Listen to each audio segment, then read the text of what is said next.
You know, Draymond Green put the force, if you will, on the Cavaliers and the fan base in Cleveland, basically saying that they weren't smarter than a fifth grader, if you want to read between the lines. He doubled down on that conversation today. Draymond, can you ever see the stuff that you say and say, maybe I shouldn't have said that? Absolutely not. Because everything I say, I know what I'm saying.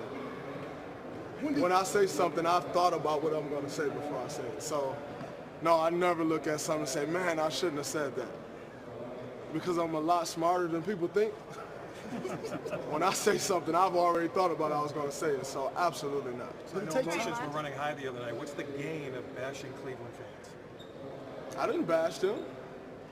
I just gave my thoughts. Well, saying they're not sharp is bashing. Well, they booed me and you know, they thought I had a tech I didn't have, so that wasn't sharp. It was on the box. I mean, everybody thought you had that tech. I knew I didn't, so maybe I'm just a little sharper than others then, huh? I don't know.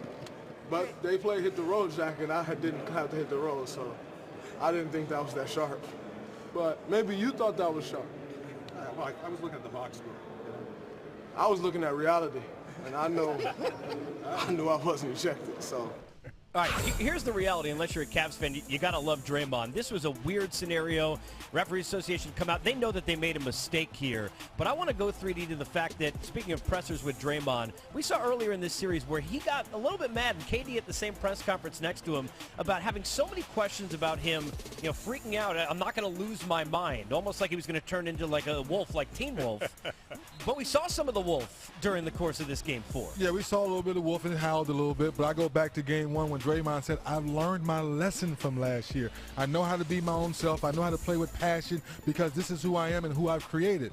But now, we know Draymond Green, I believe he's not going to cross that line this year, Isaiah, to get his team in trouble because he knew what happened last year when he missed Game 5. They could have closed out. Now, I don't think he makes that same mistake. And then you go back further when Draymond was interviewed at the start of this series, and he was talking about how he wanted to play, you know, mind games with Kevin Love. So he's very calculated in knowing what he's doing and how he's talking and what he's saying. You know, in that particular case, in terms of him being ejected, he actually was right, you know, and the officials came out, the league came out and apologized and everything else.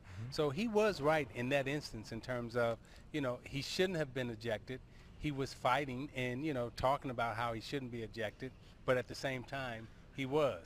So the mind games that he's capable of playing, he has already let everyone know that he's very calculated. And thus far, you know, if you look at what he's done with Golden State since he's been here, he's been pretty clever at doing what he's doing, and they've, you know, the wins kind of show for themselves. You know, one of the staples of this team during the year is how great they were defensively. Now, it's hard to say that anybody could play good defensively the way the Cavaliers were shooting, but they also passed the ball around well. When you look at it, a lot of talk 3D today from the Warriors about how badly they played defensively. Did you look at it that way, or was it more so just how well the Cavaliers shot the ball? Well, I think it was a combination of both, and I think Steve Kerr hit around the head. Kyrie Irving in games 1, 2, and 3, he became a bop, one-on-one guy, which we love. This Game 4, he was more of an attacker along with LeBron James, so now the defense had to give up something, so they started worrying about the drive, and then those guys started sharing the basketball. Coming out of timeouts, I thought Ty Lue done the best so far in this series of getting executed, drawn up plays, not just selling for the one-on-one, and I think that's what caught Golden State off guard in the half-court set. What kind of changes need to be made, though, based on what you saw, Z? You know, I think when you look at the defensive effort, it really is there, I think, for both teams. You know, when you go back and you critique it. I am in absolute awe of the shot making that's going on in this final series. When you talk about, you know, just basketball playing and the distance and range that they're shooting from. Hey, I've won 2 NBA championships. I've been in the finals. I understand the pressure, right?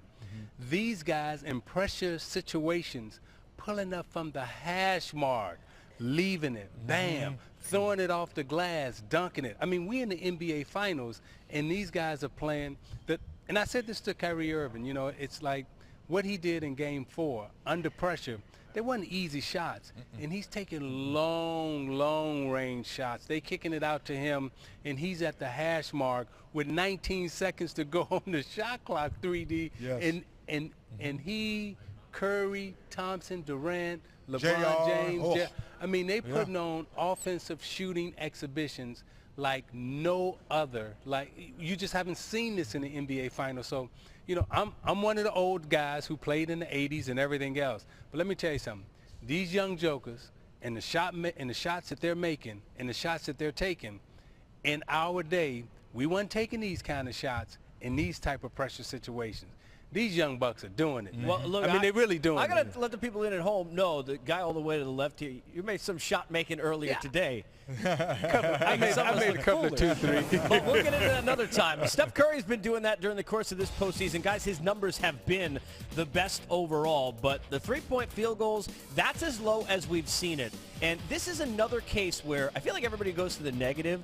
I'm sitting there, you tell me, I'm watching the game. The team defense, the trapping, the way they approach Curry seemed to be completely different from the first three games. Key word you said, a phrase, team defense. When Shumpert comes in the game, he's all over being physical. I know one time LeBron James kind of chucked him and knocked him down and got a foul. So now he's no longer running free throughout the lane. They're putting a body on him. They're checking him now. And now he's looking for it. Well, I thought in the first couple games, Zeke, he was coming off the screen, not being touched, being able to get to his three-point shot. So now all screens, pin downs, any action, they're making sure they're putting some wood on him, like we say back in the day. Yeah, not only are they making sure they put wood on him, but they also following Ty Lue's, encouragement. Both these teams really do have to play perfect defense, right? They have to play perfectly against each other out on the perimeter. And if you give them any airspace out there, right, it's three, it's a bucket, it's a drive. So what Cleveland did in the last game in terms of taking up that airspace, paying attention to detail, not missing the trap situations, not missing the switch situation, they had to execute every single time. So now it's become a game of concentration. Which team can concentrate for 2.5 hours without making a mistake on the defensive side of the ball? Nobody.